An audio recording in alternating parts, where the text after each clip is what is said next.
দীর্ঘ নিরাপত্তা ভেঙে নয়াদিল্লি থেকে অন্যতম প্রভাবশালী সংবাদ মাধ্যম এই সময়কে দেওয়া 4 বারের প্রাক্তন প্রধানমন্ত্রী শেখ হাসিনার দীর্ঘ একান্ত সাক্ষাৎকারের আজ শেষ এবং সবচেয়ে বিস্ফোরক পর্ব। আগের পর্বগুলোতে আমরা তার পদত্যাগপত্র, আন্তর্জাতিক চক্রান্তের মুখোশ উন্মোচন করেছিলাম, কিন্তু আজ শেখ হাসিনা যে ভয়ঙ্কর, লোমহর্ষক ও বুক ফাটানো মানবিক ট্র্যাজেডির ফাইল ওপেন করেছেন তা শোনার পর বর্তমান প্রশাসন এবং তাদের দোসরদের পায়ের তলার মাটি সরে যেতে বাধ্য। বাটপার ইউনূসের নেতৃত্বাধীন বিগত অন্তর্বর্তী সরকার বাংলাদেশে যে শুধু নিয়মিত টিকাদান কর্মসূচি বন্ধ করে দিয়েছিল তাই নয়, ক্ষমতার লোভে অন্ধ হয়ে পুরো স্বাস্থ্য খাতকে কিভাবে ধ্বংস করে দিয়েছে তার খতিয়ান তুলে ধরেছেন মুজিব কন্যা। এই নোংরা সিদ্ধান্তের কারণে আজ বাংলাদেশে মহামারী হিসাবে হাম ছড়িয়ে পড়েছে, লক্ষাধিক নিষ্পাপ শিশু আক্রান্ত হয়েছে এবং সরকারি হিসাবে 650 শিশুর করুণ মৃত্যু হয়েছে। শেখ হাসিনা স্পষ্ট দাবি করেছেন, হামে শিশু মৃত্যুর জন্য ইউনূসের বিচার চাই এবং করতে হবে। আজ এই ভিডিওতে আমরা গভীর রাজনৈতিক ব্যবচ্ছেদ করব, কিভাবে একটি সাজানো নির্বাচনের মাধ্যমে আওয়ামী লীগকে বাইরে রেখে বিএনপি জামাতকে ফাঁকা মাঠে গোল দেওয়ার সুযোগ করা হলো, কিভাবে বাজেটের 42,000 কোটি টাকা গায়েব করা হলো এবং কেন এই বন্দুকের জোর, মামলা হামলা আর মব শাসনের সরকার খুব শীঘ্রই তাসের ঘরের মতো ভেঙে পড়বে জনগণের শক্তিতে শেখ হাসিনার রাজকীয় প্রত্যাবর্তন নিশ্চিত করবে।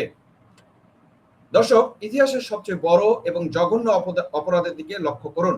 যে বাংলাদেশকে 2026 সালের মধ্যে সম্পূর্ণ হাম মুক্ত দেশ হিসেবে ঘোষণা করার সম্ভাব্য প্রস্তুতি সম্পন্ন করেছিল শেখ হাসিনা সরকার, আজ সেই বাংলাদেশে ইউনূস সরকারের অবহেলা ও ক্রাইমের কারণে 650 শিশু কবরে শুয়ে আছে। এই সময়ের এর সুনির্দিষ্ট প্রশ্নের জবাবে শেখ হাসিনা বজ্র কণ্ঠে বলেছেন, আমি দৃঢ়ভাবে বিশ্বাস বলতে চাই, হামে শিশু মৃত্যুর জন্য দায়ী প্রতিটি ব্যক্তির কে বিচারের আওতায় আনতে হবে। যারা টিকাকরণ যে পদ্ধতি রয়েছে বা বন্ধের সিদ্ধান্ত নিয়েছেন, যারা বিশ্ব স্বাস্থ্য সংস্থার বা হু এর সতর্কবার্তা উপেক্ষা করেছেন, যারা টিকা সরবরাহ ব্যাহত করেছেন, তাদের জবাব দিতেই হবে। স্বাধীন তদন্ত করতে হবে।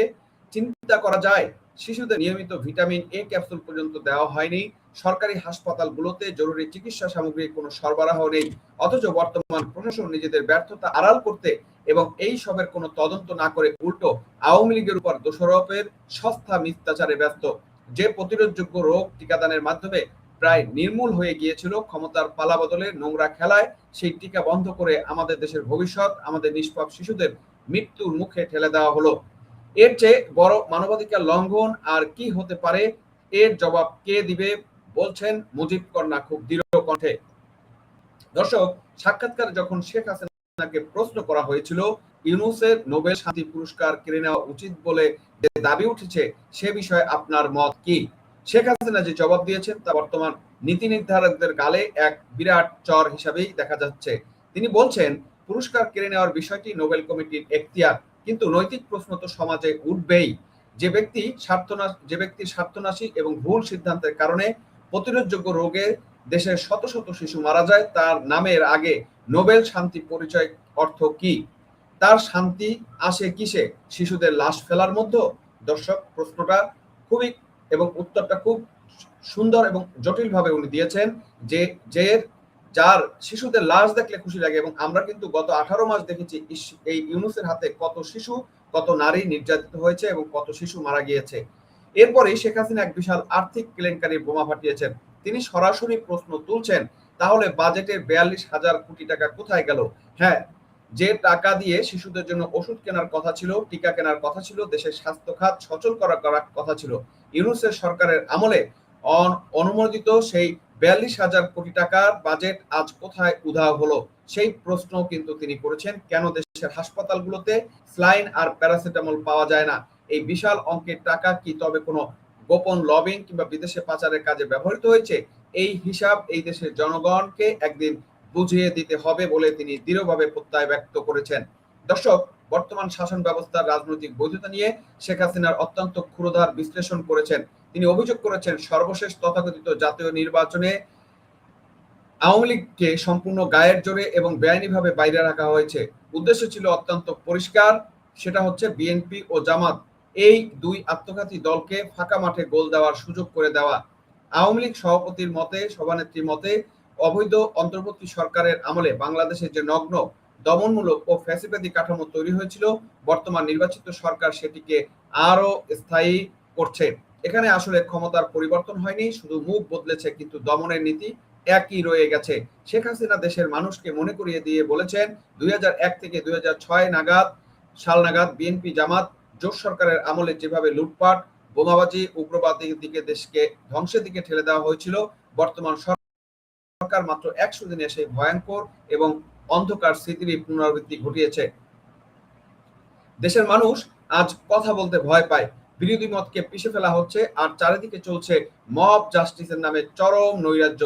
শেখ হাসিনাকে প্রশ্ন করা হয়েছিল, বর্তমান প্রধানমন্ত্রী তারেক রহমানের সরকার কি পুরো 5 বছর ক্ষমতায় থাকতে পারবেন, নাকি মাঝপথে অন্য শক্তি বা অগণতান্ত্রিক শক্তি ক্ষমতা দখল করবে? এখানে দর্শক খেয়াল করবেন শেখ হাসিনা কি উত্তর দিয়েছেন। শেখ হাসিনার উত্তরটি প্রতিটি রাজনৈতিক ছাত্রের জন্য একটি ক্লাসিক্যাল পার্ট হিসেবে সামনে এসেছে। তিনি ব্যাখ্যা করেছেন, কখন অন্য শক্তি আসে সেই প্রশ্ন উনি করেছেন, যখন রাজনীতি ব্যর্থ হয়, যখন জনগণের আস্থা ভেঙে পড়ে, যখন নির্বাচন বিশ্বাসযোগ্য থাকে না, যখন সরকার রাজনৈতিক প্রতিপক্ষকে দমন করে কিন্তু সমস্যার সমাধান করতে পারে না। বাংলাদেশের ইতিহাসের পাতা উল্টালে আমরা দেখেছি রাজনৈতিক পরিসর কখনো শূন্য থাকে না। সে কথা উনি মেনশন করেছেন এখানে। রাজনীতি যখন ব্যর্থ হয় তখন সেই জায়গা দখল করে অগণতান্ত্রিক শক্তি, সামরিক শক্তি অথবা বিদেশি প্রভাবিত শক্তি। শেখ হাসিনা স্পষ্ট করে বলেছেন, বন্দুকের জোর, মামলা হামলা, গায়েবী নিষেধাজ্ঞা এবং মব দিয়ে কিছুদিন ক্ষমতা ধরে রাখা যায়, কিন্তু জনগণের আস্থা ছাড়া রাষ্ট্র চালানো যায় না। জনগণের আস্থা না থাকলে সেই সরকার তাসের ঘরের মতো ভেঙে পড়ে। তিনি চান না বাংলাদেশে আবার সেই অন্ধকার, অনিশ্চয়তা এবং সামরিক হস্তক্ষেপ বা উগ্রবাদের পথে যাক। তিনি চান জনগণের ভোটে, সংবিধানের পথে সব দলের অংশগ্রহণে একটি প্রকৃত গণতান্ত্রিক রাজনীতি ফিরে আসুক।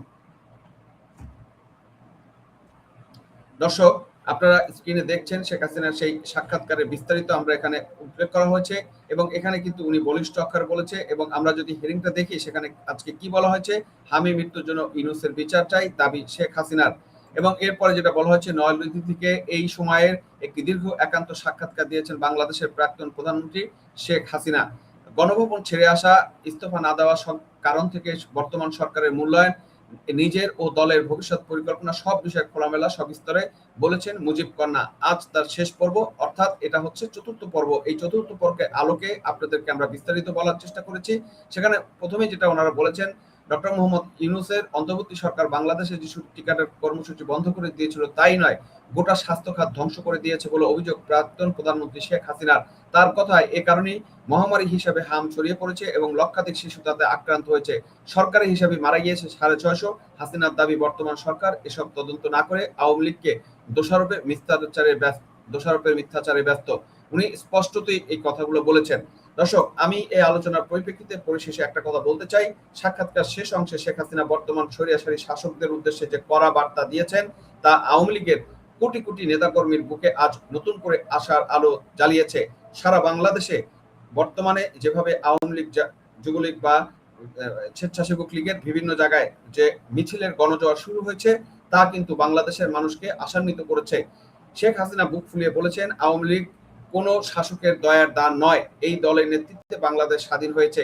পাকিস্তানি শাসকরা পারেনি, সামরিক শাসকরা পারেনি, খুনিরাও পারেনি, ষড়যন্ত্রকারীরাও পারেনি। আজকে বিএনপি সরকারও আওয়ামী লীগকে মুছে ফেলতে পারবে না। জন্মলগ্ন থেকে আওয়ামী লীগের মূল রণকৌশল হচ্ছে জনগণকে ঐক্যবদ্ধ করা। আজ বাংলাদেশের সাধারণ মানুষ বুঝতে পেরেছে আওয়ামী লীগ তাদের একমাত্র নিরাপদ আশ্রয়, একমাত্র অর্থনৈতিক মুক্তির গ্যারান্টি। বন্দুকের নল বা বিদেশি চক্রান্ত দিয়ে সাময়িক ক্ষমতা দখল করা যায়, কিন্তু জনগণের মন থেকে আওয়ামী লীগকে মুছে ফেলা অসম্ভব। আর এই বাংলার কোটি কোটি মেহনতি মানুষের শক্তিতে বলিয়ান হয়ে খুব শীঘ্রই তাসের ঘরের মতো এই সরকারকে ভেঙে চুরমার করে সগৌরবে রাজপথে বাংলার মাটিতে ফিরে আসবেন আমাদের প্রিয় নেত্রী শেখ হাসিনা। দর্শক, আপনার কি মনে হয় হামে 650 শিশুর মৃত্যুর দায় কি ইউনূসের আন্তর্জাতিক আদালতে বিচার হওয়া উচিত নয়? 42,000 কোটির বাজেট কেলেঙ্কারি নিয়ে আপনাদের মতামতগুলো আমাদেরকে কমেন্ট বক্সে জানাবেন। ভিডিওটি লাইক এবং শেয়ার করে সত্যের এই মশালটি সবার মাঝে ছড়িয়ে দিন। সজাগ থাকুন প্রোপাগান্ডার বিরুদ্ধে এবং দেশের অখণ্ড সার্বভৌমত্ব এবং রাজকীয় প্রত্যাবর্তনের পক্ষে সোচ্চার হন। আজ বিদায় নিচ্ছি, তবে আবারও বলতে চাচ্ছি, আপনার ঘরের শিশু সন্তান, মেয়ে সন্তান যারা রয়েছে এবং টিনেজার যারা রয়েছে, এবং গ্রুপ যারা রয়েছে তাদেরকে বিএনপি, জামাত, এনসিপি, জঙ্গিদের কাছ থেকে নিরাপদ রাখবেন এবং সাবধানে রাখবেন। ধন্যবাদ সবাইকে।